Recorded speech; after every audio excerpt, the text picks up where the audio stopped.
tegang banget. Untuk early game kan Araki yang mimpin kan. Jadi kayak teman-teman dari Malaysianya kayak agak sedikit tegang gitu kan. Terus tiba-tiba pas ternyata dibalikin gamenya, Langsung heboh ya. suaranya pecah banget katanya. Waduh. Tapi kadang sih Tuan dari- rumah kan. Tuan rumah. Iya dari camp di Wajar. bawah tuh udah kelihatan gitu loh. Iya. Karena beberapa kali di shoot ke audiens juga Iya. kan. Tapi sekarang kita bakal fokus dulu ke dalam drafting phase-nya. Waktunya Coach Arcadia dan juga Coach Cascade yang berperan untuk saat ini. Dimana secara banning RQ masih belum berbeda. Ya, masih dengan dua Masih metode yang sama ya untuk Yep. menghilangkan hero dari Yums. Tapi aku kepikiran satu hal. Apakah Araki mau nge-gambling sekarang? Kalau mereka mau coba ancam juga sampai ke late game, kasih Skylar hero seperti Nathan. Ya sama ya, sama-sama power spec di late game ya. Iya. Nah ini mungkin jadi pertanyaan juga nih buat teman-teman yang bingung. Kenapa sih sekarang kok Nathan kayak jarang digunakan gitu kan? Iya. Ya teman-teman bisa lihat sendiri lah sekarang tuh gold laner udah pasti bakal di engage kalau udah di menit yang keempat ke atas dan tipikal hero yang kayak Nathan gitu kan butuh power spec yang sangat meledak di late game ya. Jadi sangat lama sekali. Kalau misalkan udah di ganking 1 kali 2 kali dari awal yang biasanya menit 10 udah dapetin Holy Crystal mungkin bisa diulur waktu sampai menit 12 dan itu akan sangat memakan waktu. Jadi di patch sekarang emang kayak hero-hero yang lebih stabil di mid game mungkin yang lebih diuntungkan. Ya, mungkin juga kita bisa bilang yang punya power spike juga dari mid to late game, Beatrix juga bisa oke sebenarnya. Yes. Nah, tapi ada sedikit pembeda di sini ya. Bruno yang diamankan. Karena tadi udah sempat terlihat ya bagaimana Bruno yang begitu menyebalkan menuju ke mid game to late game.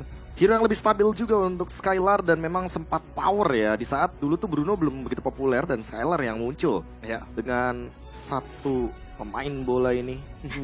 Neymar. Tapi berarti kalau gini Suyonya bakal di first pick lagi dong. Gak mungkin dilepas juga sih. Ya, Suyo harusnya diambil. Suyo pasti bakal diambil. Super Joy.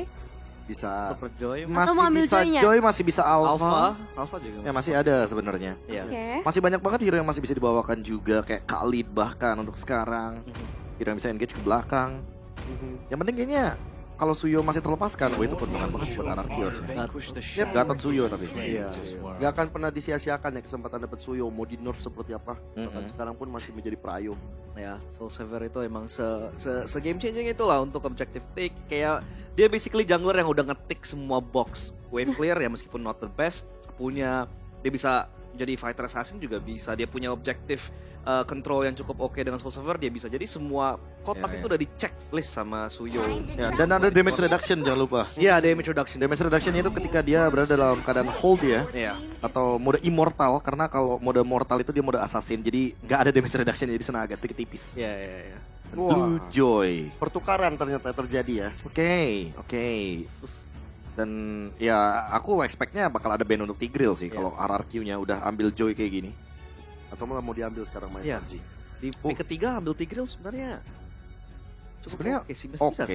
Iya. tapi kalau emang nantinya SRG yang mau ambil Tigreal-nya berarti mereka harus siap untuk nge-ban Kara dari Valentina. Mhm. Karena Valentina masih memungkinkan untuk bisa diambil oleh Rins Iya. dan mengcopy juga kan Kara dari Implosion. Implosion-nya.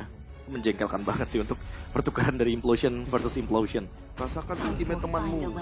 Oh, Ya, tapi ternyata spek sana dulu yang diambil. Glue-nya bakal kesulitan banget dong. Tergantung gameplay, karena ada beberapa gameplay yang tipenya kalau mau mungkin memanfaatkan dari split-splitnya, Heeh. dia nungguin si Vexana-nya ngeluarin skill shot dulu. Dia nggak mau buru-buru, jadi dia main slam-slam dulu, dia fullin stack-nya. Emang sih Vexana ini agak ngerepotin ya untuk glue ya, karena ledakan dari pasifnya Vexana itu akan sangat berdampak kepada anak-anaknya glue yang ada 12 itu. Tapi ya jujur kalau misalkan kita melihat bagaimana playstyle ya, balik lagi ke playstyle. Semoga Diren nggak buru-buru nih untuk buka ultimate-nya. Karena takutnya dia tiba-tiba buka ultimate, belum ada Athena Shield, meledak, hancur gitu Iya. jelly-nya. Sangat berbahaya.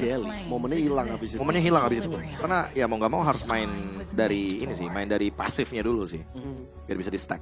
Sebenarnya gue ngeliat kalau dari Araki yang masih mau ambil Valentina masih oke sih sebenarnya. Ada Story Eternal Guard, ada tapi Avatar of the Guardian sebenarnya nggak terlalu strategik sih buat diambil karena saat lu dive in ya Valentina nggak sekuat Gatot Kaca sih buat nge-survive engage-nya. Jadi mungkin ya Eternal Guard lah yang bisa di steal dan Valentina take sebenarnya masih cukup bisa lah untuk RRQ Hoshi di phase kedua nanti. Dengan kondisi sebenarnya kalau mereka tim fight RRQ lebih rapi ya atau mereka lagi owning mau copy ke arah Avatar of Guardian sepertinya masih bisa. Dan itu makin memperkuat lagi dari segi team fight-nya bagi teman-teman dari RRQ Hoshi. Oke, chip dulu yang ditutup.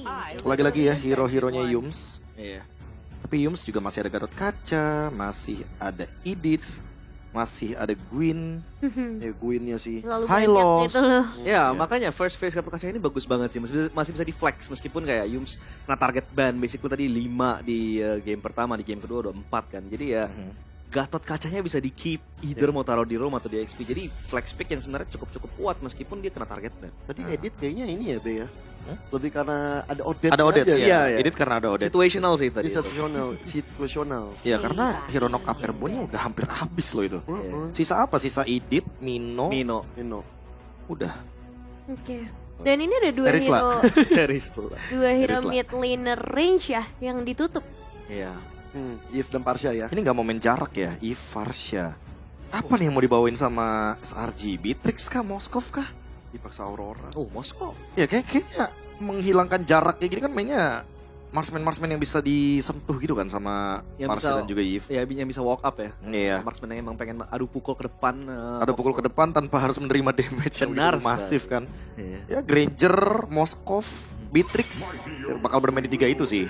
Balearic Band untuk menutup juga ya potensi dari Yums ketika dia ingin bermain secara cover. Wow, dikasih Tigreal. Itu. Tadi sempat aku juga Ya, mention ya. trade off-nya mungkin Valentina ya. Trade-nya masih ada Valentina Ya, karena Valentina masih. nggak di ban. Benar. Jadi masih aman harusnya. Iya. Oke. Tapi jangan buru-buru mereka nggak mau Tigreal dulu. Karena mereka Oh, masih ada Kufra kan. Bener. Nah, Moskov ternyata. Iya. Moskov karena seperti kita tahu ya, untuk Glue sendiri kalau misalkan dia mainnya dari depan Hah? dan kena Spear of Misery, dia akan tertancap bersama dengan anak-anak Glue lainnya. Yap. Jadi ada mini stun yang bisa dipakai lah, nggak harus bergantung pada terrain ya yang ada di Lone of Dawn. Jadi ada ya stun kecil tersebut yang mungkin bisa nge-keep glue-nya di posisinya gitu, nggak maksa dia buat main agresif ke depan. Oh, ini pertanyaan baru nih, Kufra atau Tigreal nih untuk SRG karena semua bergantung sama draftnya RRQ. Dengan adanya Bruno, mereka udah make sure nih kalau misalkan late game-nya akan sangat-sangat masif sekali. Tapi yang penting, gimana caranya mereka bisa menangin early temponya? Karena lawan mereka Suyo sekarang dan Kadita. Nice. Bisa. Oke, karena Wow. kemungkinan besar nggak bakal bawain hero favor, jadi Kadita adalah pick yang bagus dan juga Khalid. Ini 5 menit awal lagi-lagi RRQ harus bermain secara galak.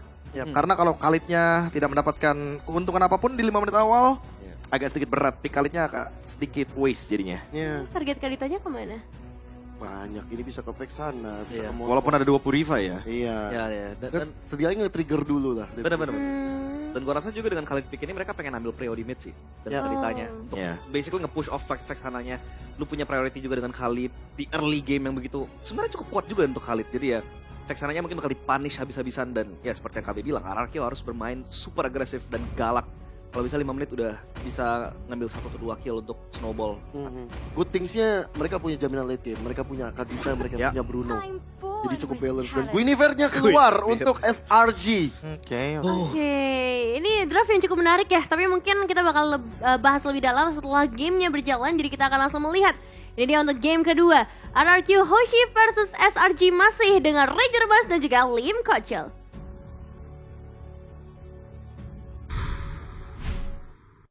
Udah mulai mencekik nampaknya, tapi tentunya kalau misalnya ngomongin agresif, kurang agresif apa untuk RRQ di game yang pertama.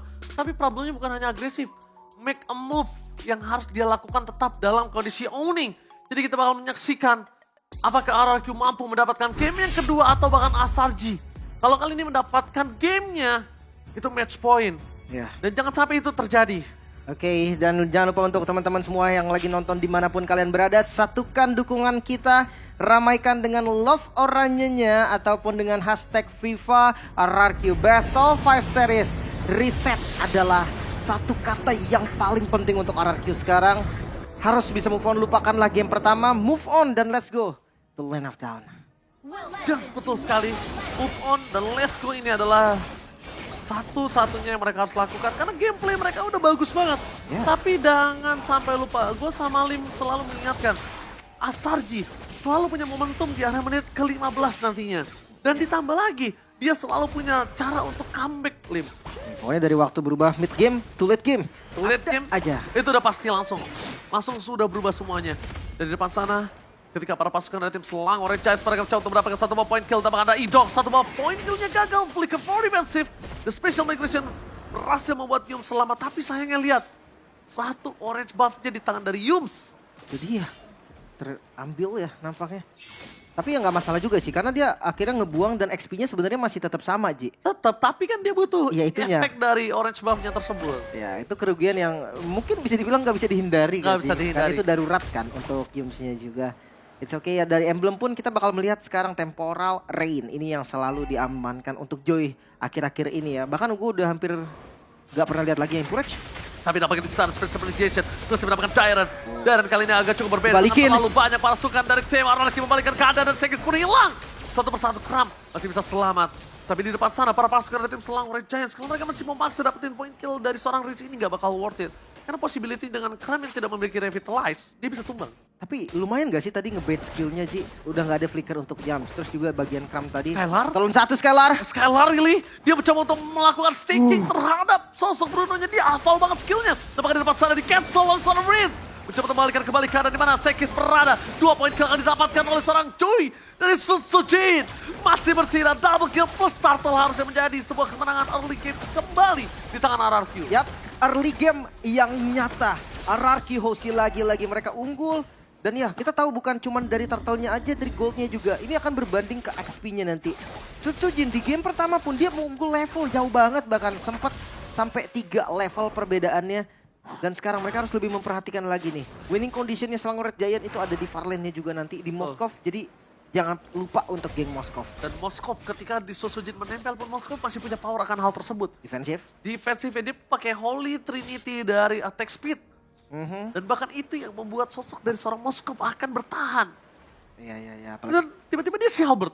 Tiba-tiba Haskell. Udah gak bakal Joy bisa bertahan di dekat-dekat sama seorang Moskov.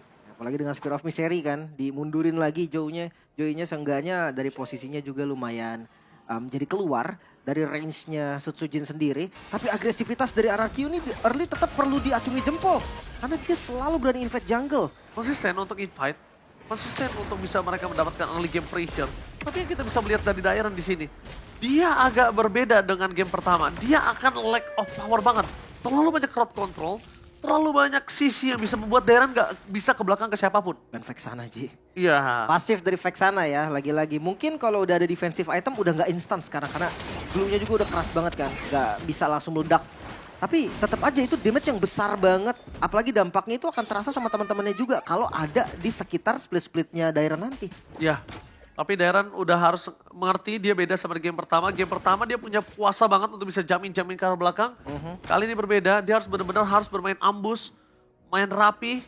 Dan disinilah dimana terlihat bermain dengan otot dan bermain dengan otak itu berbeda sekali. Iya, harus tahu temponya juga. Haskell untuk Scalar udah jadi juga untuk first item priority-nya. Seenggaknya udah ada kabar baik, Scalar udah mandiri landingnya nih. Dia udah nggak takut juga mungkin trading hit sama Innocence. Atau kalau misalkan nggak ada informasi, dia tetap akan bisa berani clear wave minionnya. Dan Stormy dengan glowing one-nya juga ini harus diwaspadai karena Idok Quicksand Guard akan sangat berpengaruh. Yums masuk. Defensif Kesana dengan Rock Wave. Wow. Padahal Rock Wave ini dibutuhkan loh ketika ada Turtle di depan sana. Ada bakal perpasukan dari tim Selang Orange Giants. Mereka terperangkap satu point kill. Kehilangan dari Stormy pada pasukan dari tim Selang Orange Giants. Mereka kehilangan Doya double critical damage. Tapi dibalik itu semua ingat, para pasukan dari tim Selang Orange Giants mereka tidak akan memperebutkan Turtle yang kedua kalau memang tidak pantas mereka memperebutkan. Walaupun mereka bawa Suyo ya. Walaupun mereka bawa Suyo untuk bisa nge-take over, tapi kalau menurut mereka nggak pantas dan terlalu banyak effort, kayaknya mereka akan lepaskan. Karena rotasi dan laning phase yang lain yang mereka pikirkan, barter terhadap apa yang mereka akan coba lakukan. Iya. Tapi gue suka banget sih gerakan Idok sekarang, Ji. Mungkin tadi dengan Belerik ya dia terpaksa ada di belakang. Dia harus menjaga jarak dan cover temennya. Tapi lihat dengan Khalidnya, dia ngebuka vision yang benar-benar ekstrim banget ke bagian depan. Ngezoning 3 orang. Oke. Ngezoning dari 3 orang dan memberikan vision tandanya salah satu laning ini akan kosong. Tapi lihat di depan sana. Dari seorang Rins gagal untuk mendapatkan apapun dan terperangkap. Rins akan coba tapi dibalik kembali ada pasukan dari tim Selang Orange Giants. Gagal untuk mendapatkan Rins. Sekali di arah belakang sana free hit dari seorang Innocent. Rins masih bisa selamat dan bakal bertukar dengan seorang Kram. Meanwhile, Tenegan menghentikan pergerakan Selang Orange Giants atas para pasukan dari tim RRQ Hoshi. Masih bisa selamat tadi Rins. Dengan adanya pasif.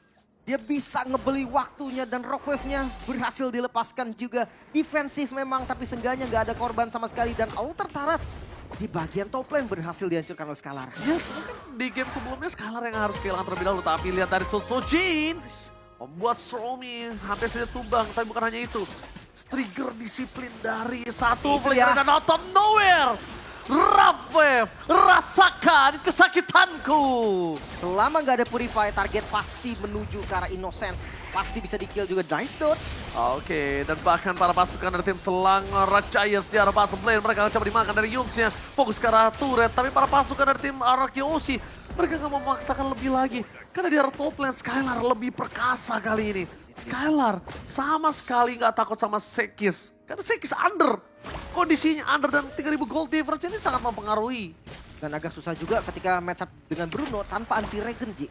Hasclaw ini selain memang pas untuk Bruno, kritikalnya tinggi, recover HP-nya tuh gede. Wah, tinggi banget. Jadi enak banget ketika dia ditabrak assassin, dia bisa ngelawannya pakai ngehit. Dia bisa ngelawan pakai serangan Basic baliknya. attack. Itu dia. Oke, basic attack, ditambah Yum. Akan coba dipaksa di depan sana, tapi special migration targetnya mereka menuju ke seorang Ido. Dengan Avatar of Guardian, Tyra berhasil masuk dan bahkan Rob Wave masih belum maksimal. Damage-nya masih belum maksimal, tapi Darren kali ini harus mundur ke arah belakang. Darren. Tidak bisa terlalu lama. Retribusi menuju ke seorang Darren. Kehilangan Darren dibandingkan Skylar gak masalah. Meanwhile di arah top lane, one by one situation, Innocent gagal untuk bisa menumbangkan seorang Sujin.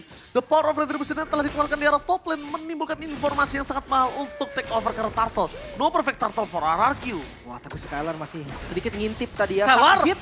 Satu hit yang masih berpengaruh dan ternyata Sujin akan coba untuk menyelesaikan satu point kill yang dibuat oleh Skylar. Dan Electrify Beats, one last hit menuju ke arah turret. Berhasil menghentikan pergerakan para pasukan dari tim Selangor Giants di arah mid turret mereka. Wow, ini masih pertukaran yang untung. Oh, pastinya untuk RRQ juga.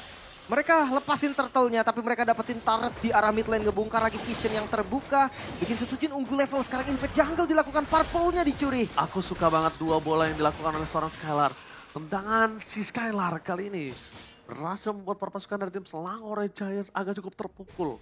Oke, tapi ingat seperti game pertama, tidak boleh terburu-buru. Harus lebih sabar lagi, harus lebih on point lagi. Beda gameplay juga kan. Idok sekarang lebih agresif, lebih ke initiator. Jadi ada dua initiator nih dari teman-teman RRQ Hoshi. Sementara dari Rins, dia tipikal yang lebih ke pick off aja. Flanking dari Rins. Ini bisa menyebabkan hasil yang sangat-sangat positif, tapi sometimes bisa negatif juga. Iya. Gak boleh sampai terbawa hype. Ini kalau terbawa hype juga nggak bisa, tapi kalau Rins bisa kita lihat. Dia kalau mau main trapping, ini adalah kesempatan dia. Cuma dia harus tahu siapa yang harus dia trapping. Kondisinya kalau targetingnya cuma Innocent, ini cuma hanya ngebuang Petrify, ngebuang Rapwave, tapi itu dia. Para pasukan dari tim Selangor Giants, tapi Innocent tidak melakukan Purify di depan sana. Apakah dia sudah tahu dia akan tumbang? Di belakangnya juga udah ditutup sih, Ji, kebetulan gitu kan. Ya, Ada dia memilih. Ito, ada Dairan. Dia memilih untuk merelakan saja satu point kill dibandingkan dari Purify yang akan dia gunakan ketika Lord yang pertama nanti.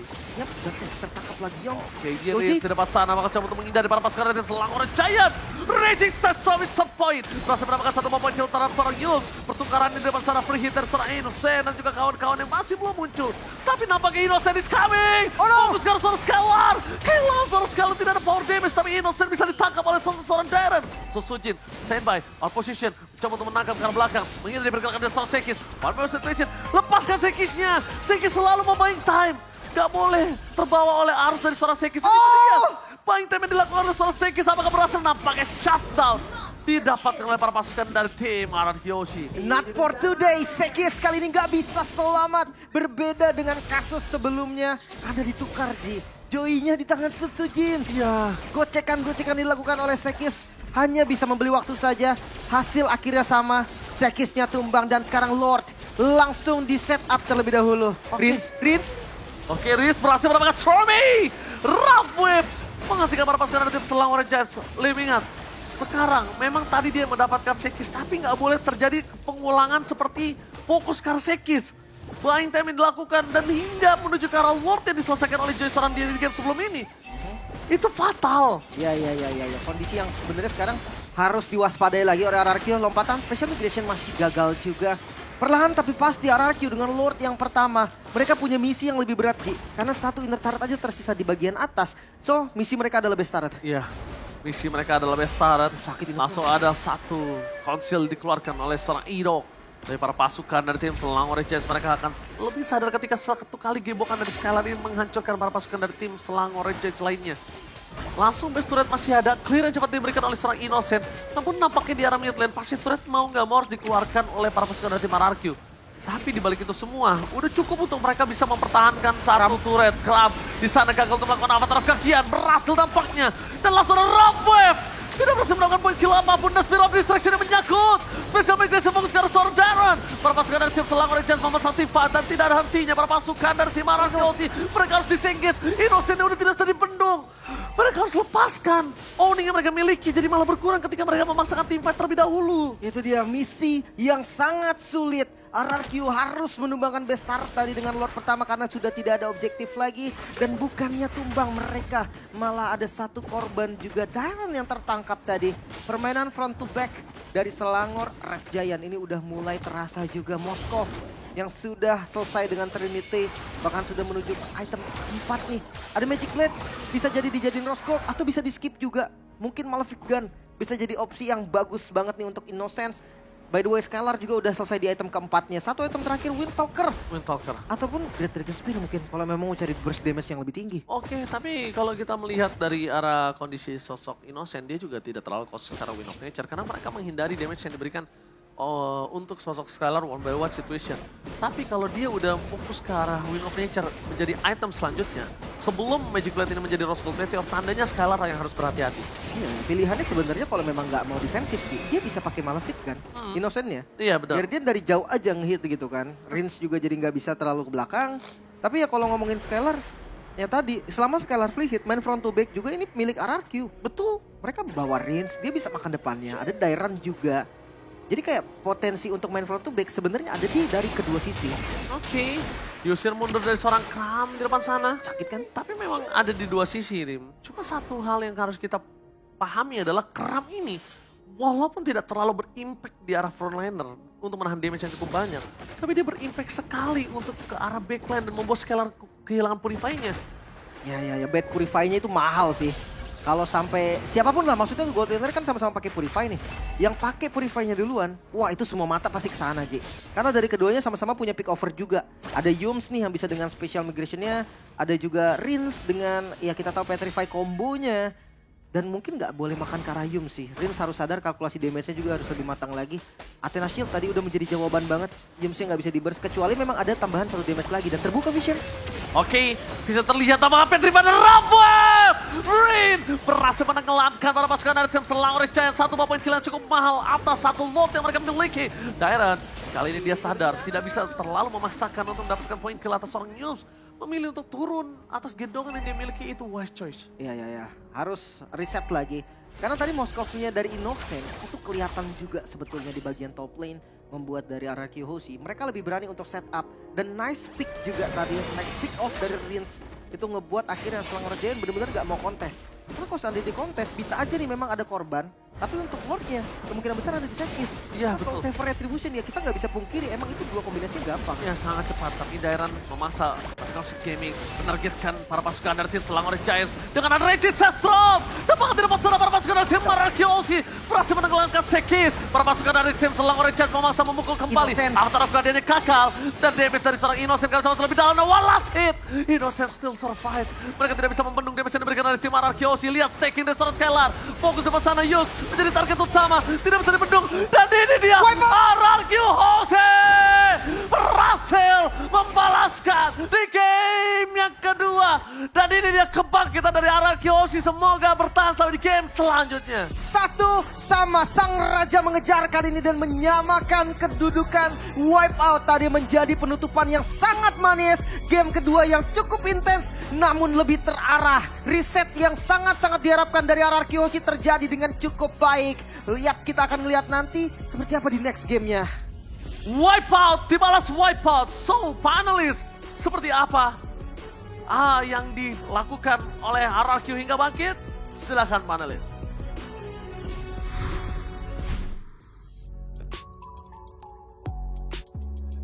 Nah, itu dia yang kita nanti-nantikan. Gila, lu telah dada gue. Ada RRQ. Wow. Tiba-tiba debus dia. Iya. Tapi ini loh, Ini. kita harapkan ya. Bener. Ending finishing yang Aduh. baik, wipe out. Kenapa? Tulang rusukku RRQ. Wah. Nah, mikir ya. Aduh, Apa tuh? Apa lagi nih? di hatiku ada RRQ. Wah. Nggak di pipi lu ya? Makanya. Apa maksud lu?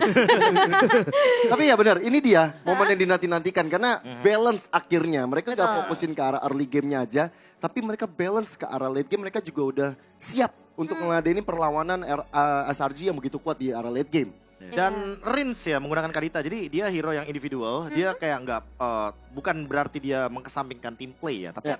karena dia bawa Kadita, Petrify juga, otomatis akan sangat lebih mudah untuk menangkap lini belakangnya.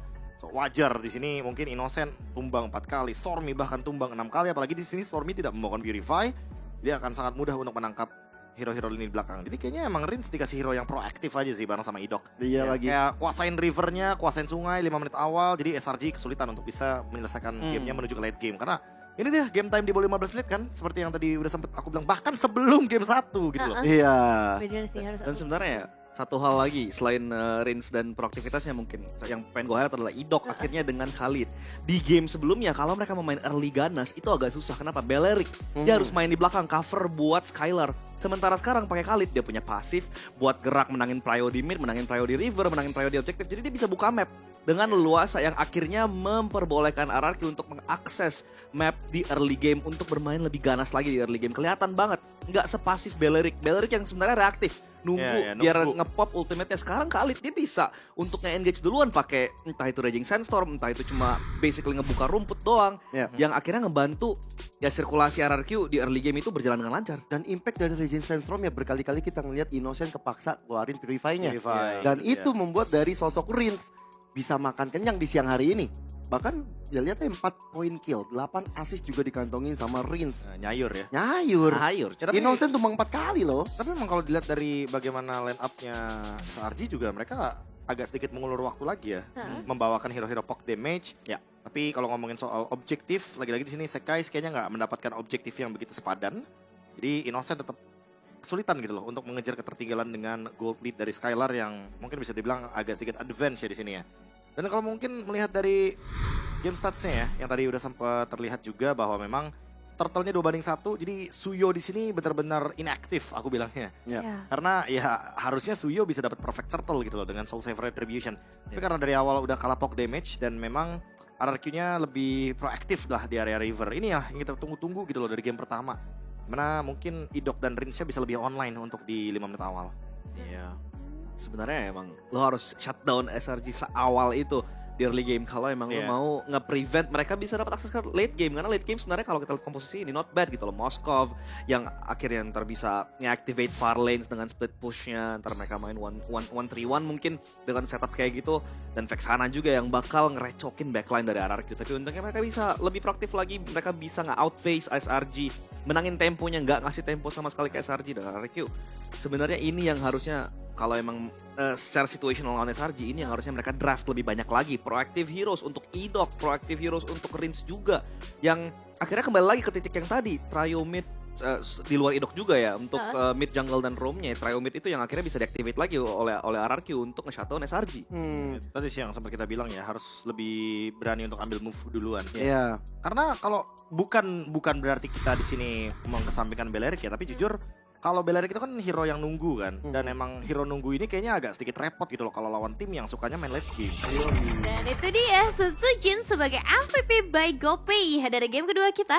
Dengan joy-nya yang akhirnya nih bebas nih, gak kepick up sama sekali loh, 904 di KDA. Keren. Bagaimana dengan di early-nya dia udah pegang banget, objektif dapetin 2 turtle. Ya.